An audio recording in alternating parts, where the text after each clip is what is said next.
What if everything you've ever believed about life and death was missing one vital page? What if the reason you feel out of place sometimes, like there's something more you were meant to know, was because it's true? For centuries, this truth was hidden, buried under dogma, fear, and control. But today, for the first time, you're about to remember. So stop running this you're doing, take a breath, and prepare to rediscover who you truly are. Have you ever had the feeling that something essential was left out of what you were taught about life, death, and your very existence? As if a sacred chapter was quietly ripped from the book of your soul, that strange emptiness, the quiet whisper that says, there must be more, is not your imagination. And you were right to question it. 12 centuries ago, an ancient manuscript known as the CEX anime was written by a secret order of mystics. This text revealed the 7 sacred stages that the soul goes through before birth. But it didn't survive history unscathed. No, it was intentionally hidden, erased, not because it lacked importance, but precisely because it gave you something many feared: the power to remember who you are. It detailed what your soul chose, who you were before this life, and what your mission truly is. The reason this book was hidden: because a person who remembers their soul cannot be easily controlled. They cannot be manipulated through fear, guilt, or shame. And the first truth it reveals will change how you see everything. Stage 1, the call of the universal consciousness. Long before you were born, before your body had a name, your soul received a call. It wasn't a command, it wasn't loud. It was more like a soft vibration, a cosmic melody that rippled through dimensions. A loving invitation from the universal consciousness, the source of all that is. That call was the beginning, and your soul, in its eternal freedom, had a choice to accept or not. If you're listening to this now, it's because you accepted. You chose to come here. You chose to feel joy, pain, love, fear, wonder, and loss. And even now, though you're incarnated in a body and burdened by forgetfulness, that echo continues. It reaches you through sunsets that move you to tears, through children's eyes, through late-night questions that keep you awake. When you feel that ache for something greater, that restlessness no one else seems to understand, you're hearing the call again. To recognize the call is to awaken. It is to remember that you are not just a worker, a mimanim, a number in society.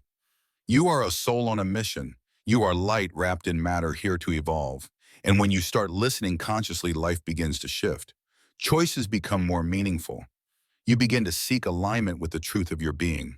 Stage 2, the life review. Before taking your first breath in this body, your soul returned to the timeless realm and reviewed every life you've ever lived. Yes, every act, every word, every emotion. But not in judgment, not in fear. The life review isn't about punishment. It's about awakening. Imagine feeling with perfect clarity the joy you gave someone with a kind word, or the pain caused by your silence. Imagine watching ripples expand from every small choice you made across lifetimes. This isn't theoretical.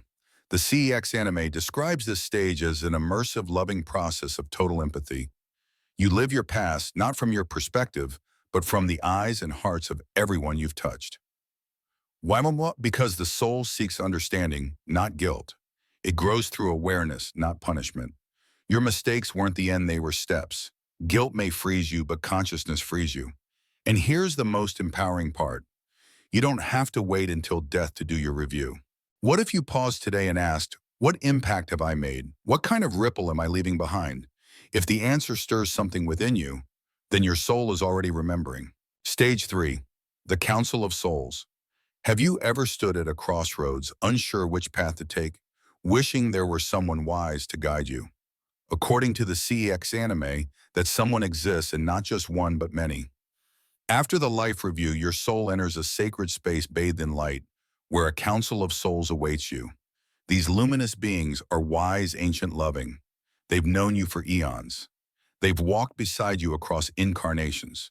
They are your guides, mentors, companions on the spiritual path. In this council, you don't just sit and listen, you participate. You review the lessons, still unlearned, the wounds still aching, the dreams still waiting. You choose your next soul contract. You decide, what will I heal in this life? What will I create? What will I remember? It is here that your next life takes form, not in randomness, but in radiant clarity. Your allies, your challenges, your turning points, they are all part of the map. And even the most difficult people you'll meet, sometimes they are the souls who love you most, agreeing to challenge you so you grow. Even now in this life, the counsel still whispers, through dreams, synchronicities, strong gut feelings. Every time you say, I just know, that might be them nudging you from beyond. Stage 4, the choice of life purpose. There comes a sacred moment before birth when your soul chooses its mission. Not a generic purpose, but something deeply personal, born of lifetimes of yearning. The CEX anime describes this moment as the soul's declaration to the universe. You choose what you want to master. Perhaps it's compassion, creativity, courage. Perhaps you came to heal a lineage, or to inspire others. Maybe your soul said, this time I want to learn to love, even when it's hard. Your life purpose is never random.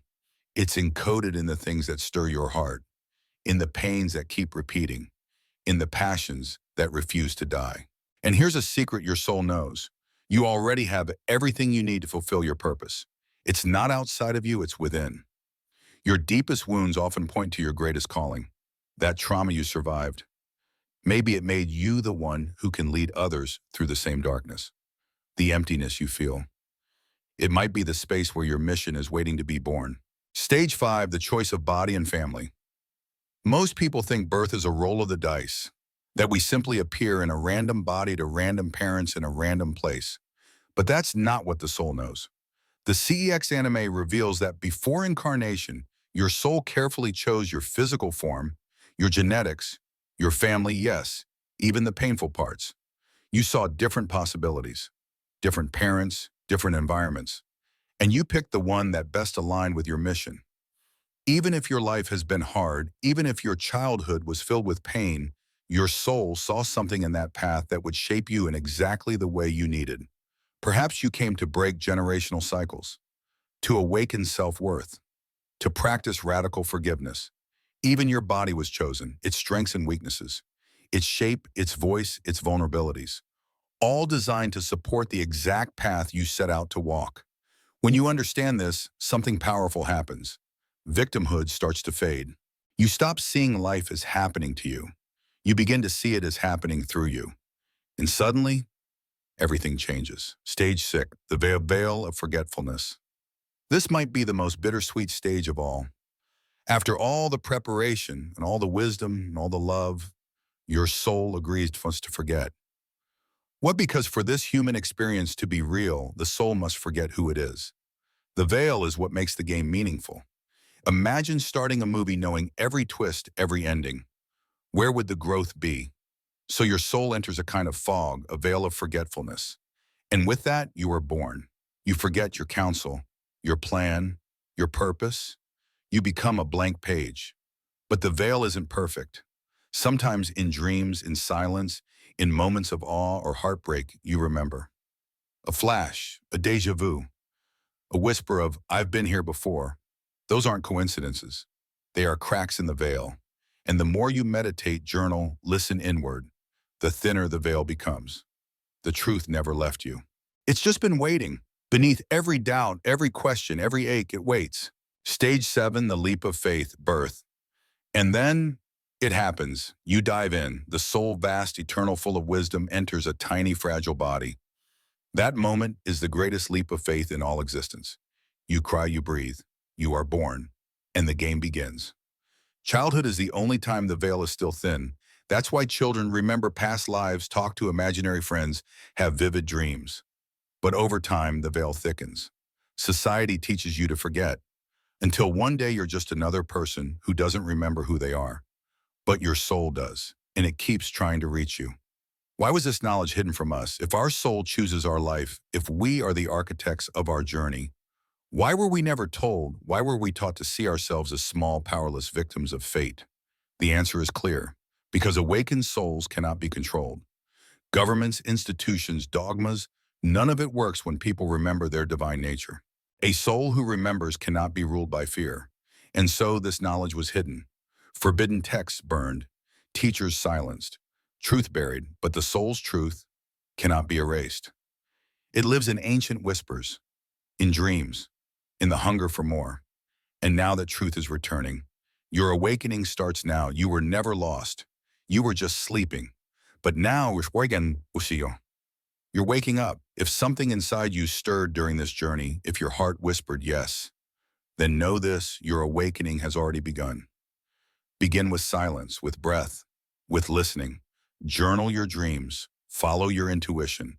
Ask your soul to remember. You are not alone. The counsel is still with you. Your guides never left. You are light. You are eternal. You are the creator of your reality.